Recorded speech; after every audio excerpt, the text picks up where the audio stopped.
কয়েক মিনিটের মধ্যে কি থেকে কি হয়ে গেল তা কারো মস্তিষ্কেই বোধগম্য হতে সক্ষম হচ্ছে না।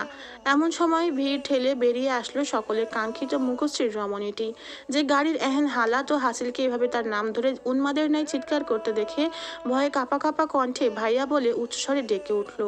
একটি পরিচিত কাঙ্ক্ষিত কণ্ঠস্বরই যথেষ্ট ছিল অসন্ত পুরুষটিকে শান্ত করতে।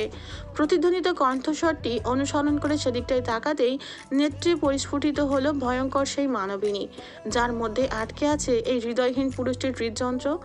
জাদুয়াকে দেখার সাথে সাথেই হাসিলের কাঠখোট্টা মরুভূমির ন্যায় হয়ে থাকা পক্ষে পানির শীতলতার ন্যায় প্রশান্তি ছড়িয়ে পড়ল। অজান্তেই এই প্রথমবারের মতো দুফোঁটা অশ্রুকণা গড়িয়ে পড়ল হাসিলের নেত্রকণা হতে। হাসিলের সাথে সাথে সুলতানা বিলাস সকলেও জাদুয়াকে দেখে স্বস্তির নিঃশ্বাস ত্যাগ করে জাদুয়ার কাছে যাওয়ার জন্য অগ্রসর হতেই হাসিল চোখের পলকে তড়িৎ বেগে এসে দুহাতে শক্ত করে আলিঙ্গন করে নিল জাদুয়াকে। জাদুয়াও গাড়ির এহেন হালাত দেখে নিজের সাথে কি হতে পারত চিন্তা করে ভয়ে ভয়ে হাসিলের দুই বক্ষের শার্ট শক্ত করে মুষ্টিবদ্ধ করে ভাঙা ভাঙা কান্না মিশ্রিত স্বরে বলল, আমার বমি পেয়েছিল, তাই বাহিরে। জাদুয়ার বলা কথাগুলো হাসিল সম্পূর্ণ করতে না দিয়ে হিতাহিত জ্ঞানশূন্য হয়ে জাদুয়ার মুখশ্রী নিজ বক্ষ হতে উঠিয়ে দুহাতে ধরে এলোমেলোভাবে নিজের অধরের পরশ আঁকতে লাগলো জাদুয়ার কপালে, গালে, থুতনিতে। হাসিলের আচরণ ছিল ক্ষুধার্ত বাঘের মতো, যে অনেক দিন যাবৎ ক্ষুধার্ত থাকার দরুন হঠাৎই নিজের সামনে খাবারের সন্ধান পেয়েছে এমন। হাসিলের এহেন আচরণে অবাক হয়ে যায় সুলতানা খান সহ সকলে। হাসিলের করা পাগলামিতে জাদুয়া আরো ভয়ে সিটিয়ে গিয়ে কাঁপা কাঁপা দুহাতে সজোরে ধাক্কা বসায় হাসিলের বক্ষে। অনাকাঙ্ক্ষিত আঘাতে দুই কদম পিছিয়ে গিয়ে নিজ সম্বিত ফিরে পায় হাসিল। জাদুয়া ভয়ে ভয়ে জোরে নিঃশ্বাস নিতে বলল, ভাইয়া, আপনি কি করছেন? পাগল হয়ে গেছেন?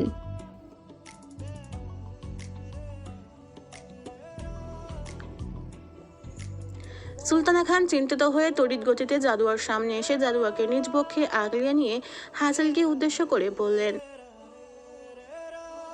হাসিল, তুই এরকম কেন করলি? তুই সুলতানা খানের কথায় কোনো প্রত্যুত্তর না করে হাসিল ক্যাব ভাড়া করে চলে যায় নিজ ফ্ল্যাটের উদ্দেশ্যে। হাসিলকে এভাবে যেতে দেখে সাব্বিরও চিন্তিত হয়ে চলে যায় হাসিলের পিছু পিছু। হাসিল কোনো দিক পরিলক্ষিত না করে ভাড়া না মিটিয়ে উদ্ভটের মতো প্রবেশ করে নিজ কক্ষে। অন্যদিকে ড্রাইভার অনবরত ডেকেই চলেছে হাসিলকে ভাড়া মেটানোর জন্য। সাব্বির তৎক্ষণাৎ ড্রাইভারের সামনে এসে ভাড়া মিটিয়ে চলে যায় হাসিলের কক্ষে। কক্ষে প্রবেশ করতেই আতঙ্কে সাব্বিরের চক্ষু চরকাচ হয়ে যায়।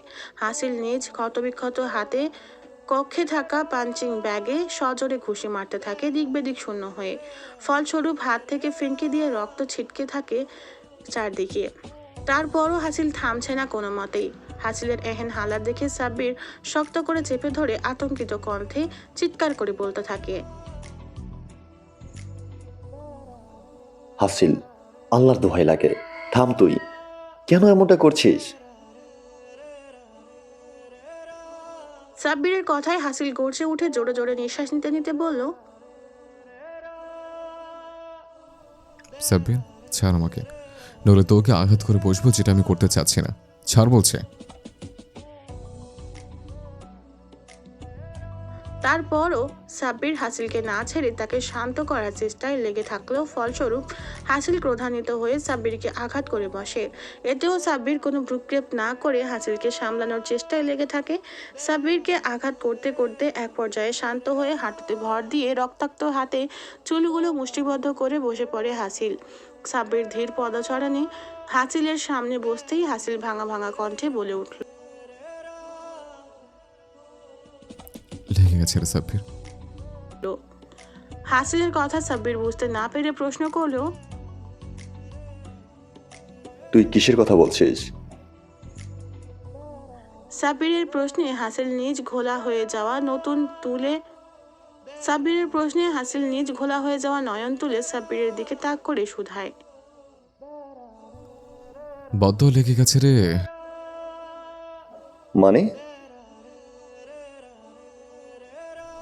বদ্ধ লেগে গেছে রে, সে মেয়েটির বদ্ধ লেগে গেছে, লেগে গেছে, লেগে গেছে।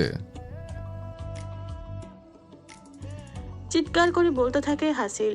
সাব্বির হাসিলের এরূপ অবস্থা দেখে বলে, তুই একটু শান্ত হ।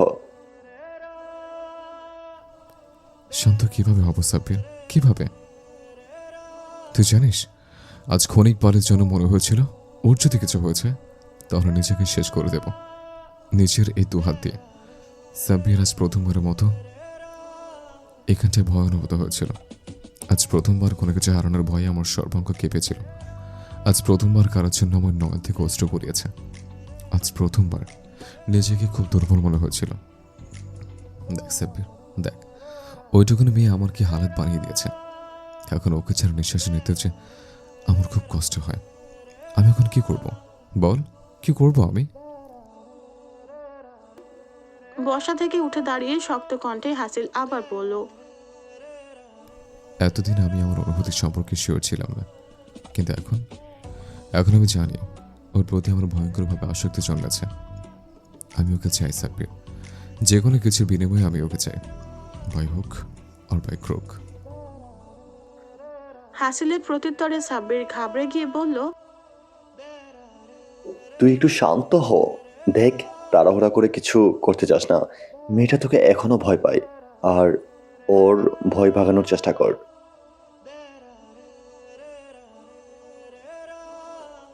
সাব্বিরের প্রত্যুত্তরে হাসিল ক্রুড় হেসে বলল, I don't care if she fears me or not. যে কোনো মূল্যে আমি ওকে হাসিল করিয়ে ছাড়বো। বলে হাসিল বেরোতে যায় সুলতানা খানের বলে হাসিল বেরোতে যায় সুলতানা ভিলার উদ্দেশ্যে। হাসিলের যাওয়ার পানে তাকিয়ে থেকে সাব্বির একটি দুশ্চিন্তার নিঃশ্বাস ফেলে হাসিলের উদ্দেশ্যে বলল, তুই ভুলে যাচ্ছিস, পানিকে শক্ত হাতে মুঠোবদ্ধ করতে গেলে এক ফোঁটা পানির অংশবিশেষ থাকে না নিজ হাতে। জাদুয়া ঠিক পানির মতো শক্ত। ধরতে যাবি তত তোর হাত থেকে বেরিয়ে যাবে। যত ভয় দেখাবি ততই সে তোকে ভয় পাবে, ভালোবাসবে না। তাই আমি তোকে উপদেশ করব, ভালোবাসা দিয়ে ওকে হাসিল করার চেষ্টা কর। সাব্বিরের কথার প্রত্যুত্তরে হাসিল নিজ পদযুগল থামিয়ে সাব্বিরের দিকে দৃষ্টি তাক করে একটা ভয়ঙ্কর হাসির রেখা টেনে বলল, জানিস তো, মানুষের নজর খুবই ভয়ঙ্কর। হাদিসে আছে, নজর একজন সুস্থ মানুষকে কবরে আর উটকেও রান্নার পাতিলে নিয়ে আসে। ওকে আমার জীবনে আসতে আমি আমন্ত্রণ জানাইনি সাব্বির। ও নিজে আমার অন্ধকার কুচ্ছের জীবনের স্বেচ্ছায় নিজের পবিত্র পদযুগল রেখেছে। দ্যাটস ওয়াই আমার এই ভয়ঙ্কর নজর ওর উপর পড়ে গেছে। এই নজর কোনো কিছু বিনিময়ে কাটবে না সাব্বির। তাই ও আমাকে ভালোবাসুক অথবা ঘৃণা করুক, আই ডোন্ট কেয়ার, কাজ ওকে আমার হতেই হবে। বলেই আর এক মুহূর্ত অপেক্ষা করলো না হাসিল, চলে গেল কাঙ্ক্ষিত গন্তব্যে। হাসিলের যাওয়ার পানে তাকিয়ে সাব্বির আফসোসের স্বরে বিড়বিড়িয়ে বলল,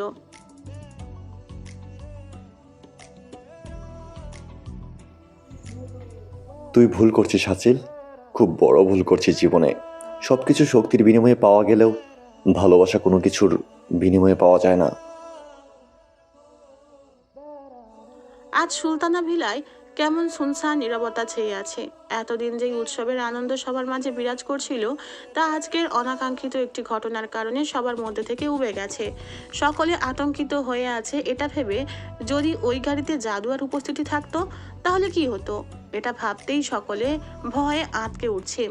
সুলতানা খান তো সেই তখন থেকে জাদুয়াকে নিজ বুকে চেপে ধরে আছে। জাদুয়াও নানুমণির বক্ষের উষ্ণ স্পর্শে বিড়াল ছানার ন্যায় গুটিয়ে রয়েছে। সুলতানা খান জাদুয়ার মাথায় হাত বোলাচ্ছে আর হাসিলের করা পাগলামিগুলো মস্তিষ্কে আওড়াচ্ছেন আর মনে মনে ভাবছেন,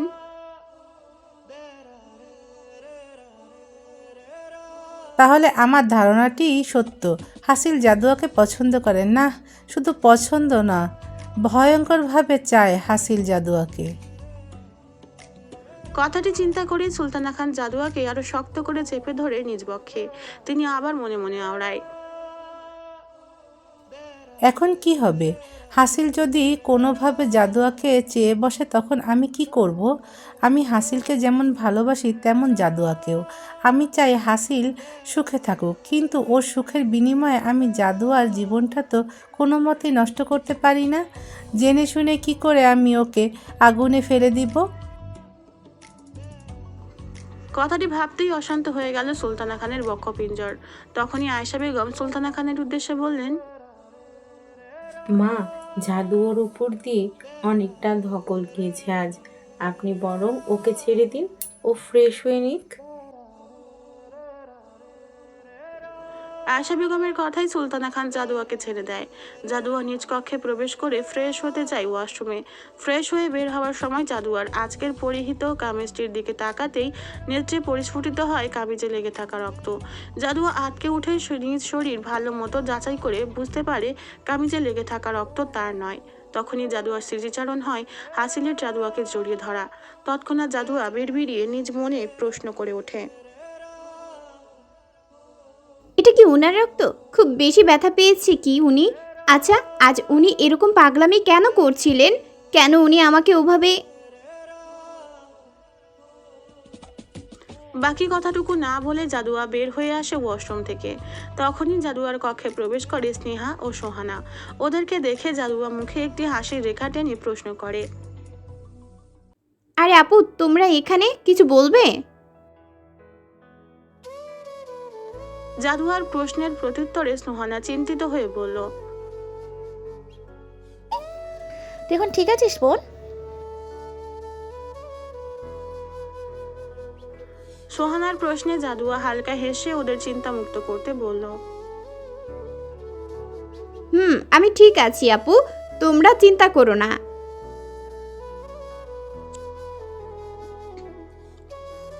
জাদুয়ার প্রত্যুত্তরে স্নেহা নিজ মুখশ্রীতে চিন্তার রেখা টেনে জাদুয়ার উদ্দেশ্যে বলল, জাদুয়া, একটা কথা বলি। বলো। স্নেহার মুখের দিকে তাকিয়ে চিন্তিত হয়ে, আপু কি হয়েছে? তোমাকে এরকম লাগছে কেন? স্নেহা একটা বড় নিঃশ্বাস ত্যাগ করে বলল,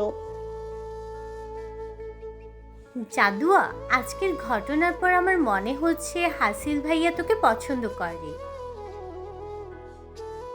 স্নেহার কথায় সায় জানিয়ে সোহানাও একই কথা বলে উঠল। ওদের প্রত্যুত্তরে জাদুয়া ভয়ে বলে উঠল, কি বলছো তোমরা? আপু এরকম কিছুই না। জাদুয়াকে এভাবে ভয় পেতে দেখে সোহানা বলে ওঠে, হ্যাঁ হ্যাঁ, তুই ঠিকই বলছিস হয়তো। আচ্ছা, তুই একটু রেস্ট করে নে, অনেক ধকল গেছে আজকে তোর ওপর দিয়ে। বলেই তারা দুজন প্রস্থান করে জাদুয়ার কক্ষ হতে। জাদুয়াও আর বেশি কিছু না ভেবে দুর্বল শরীর বিছানায় এলিয়ে দিতেই নেতিয়ে পড়ে নিদ্রাদের রাজ্যে। তখনই সুলতানা ভিলায় আগমন ঘটে হাসিলের।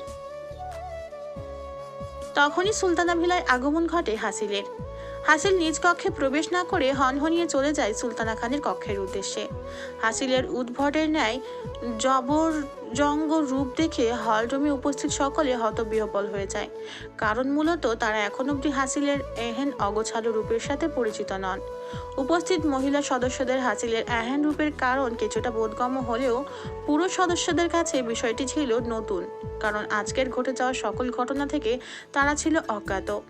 ফলস্বরূপ চিন্তিত হয়ে সাহিল খান নিজ পুত্রের যাওয়ার পানে তাকিয়ে ডেকে প্রশ্ন শুধায়,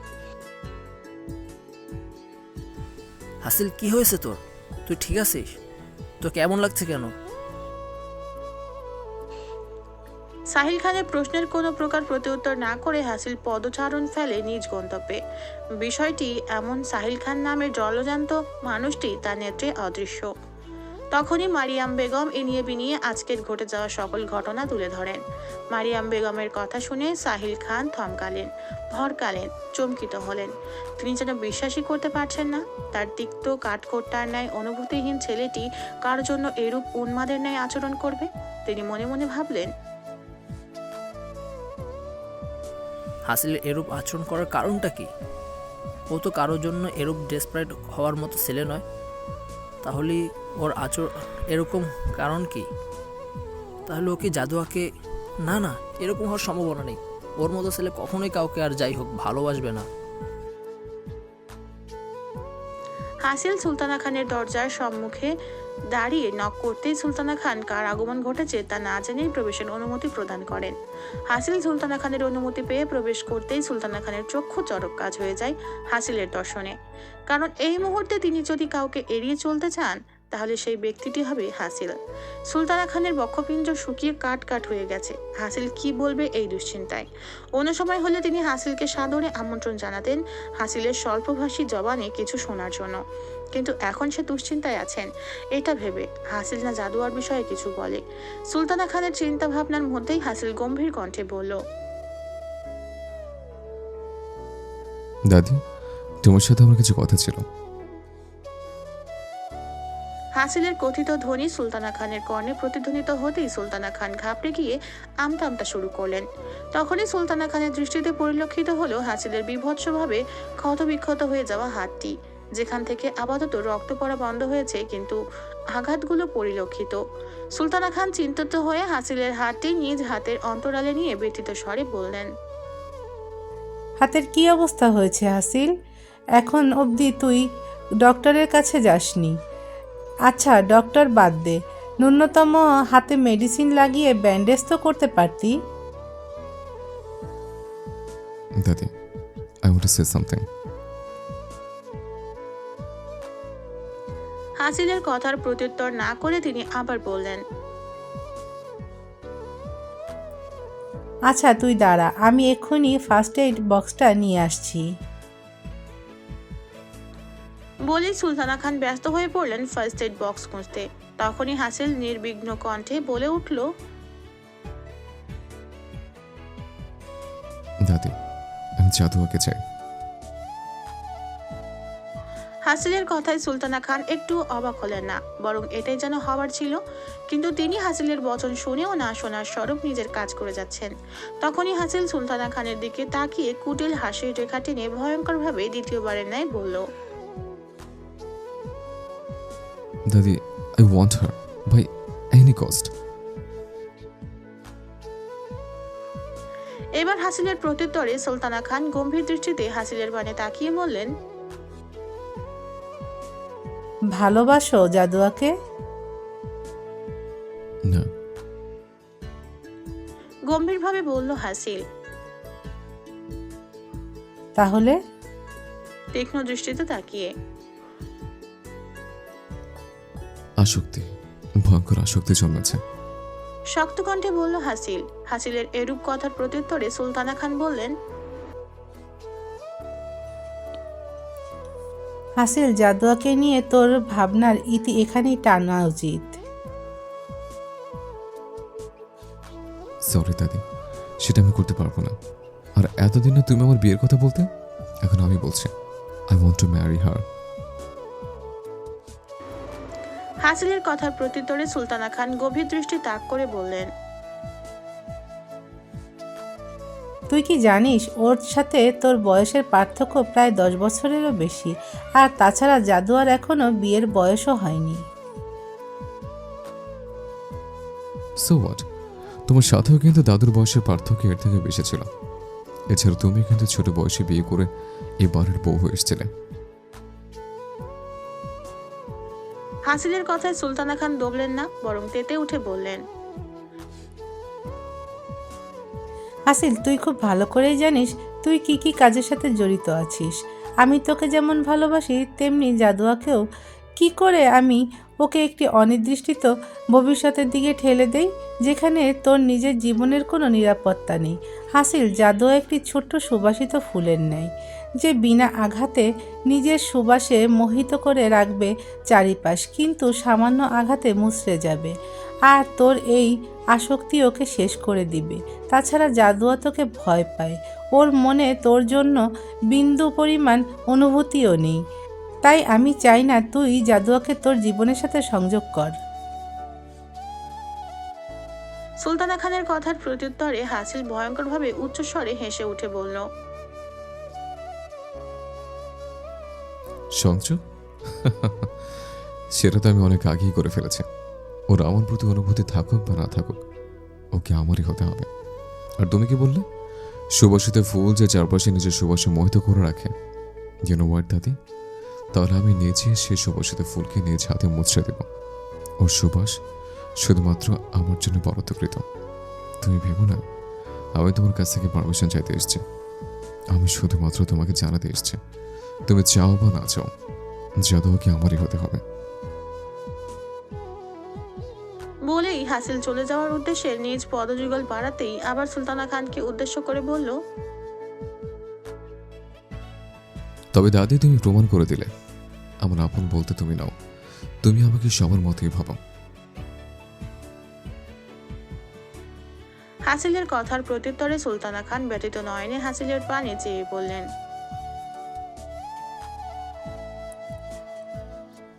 দাদু ভাই, এরকমটা নয়, বিশ্বাস কর, আমি তোকে ভালোবাসি। তুই অন্য যে কোনো মেয়ের কথা বল, আমি সত্যি বলছি, তাকে যে কোনো মূল্যে এনে দিব। সুলতানা খানের কথার প্রত্যুত্তরে হাসিল একটা তাচ্ছিলের হাসির রেখা টেনে বলল,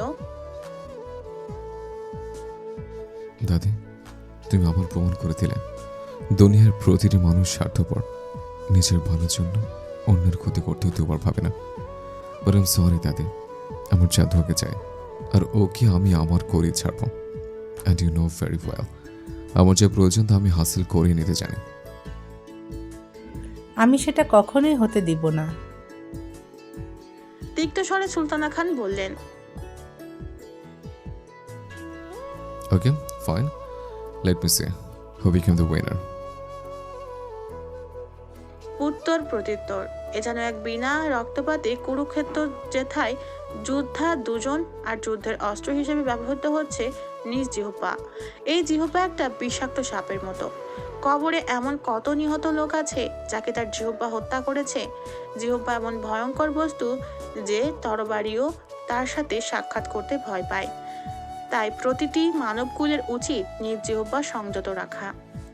হাসিল সুলতানা খানের কক্ষ হতে বেরিয়ে যেতেই সুলতানা খান থপ করে খাটের উপর বসে হাসিলের যাওয়ার পানে তাকিয়ে দুশ্চিন্তার নিঃশ্বাস ত্যাগ করে বললেন, না হাসিল, আমি কিছুতেই তোকে জাদুয়ার জীবন নষ্ট করতে দিব না। তুই জাদুয়ার জন্য প্রাণনাশক বিষের ন্যায়, যার সংস্পর্শে আসলে মৃত্যু অবধারিত। তাই আমার যা করতে হয় আমি তাই করব, জাদুয়াকে তোর থেকে দূরে রাখতে।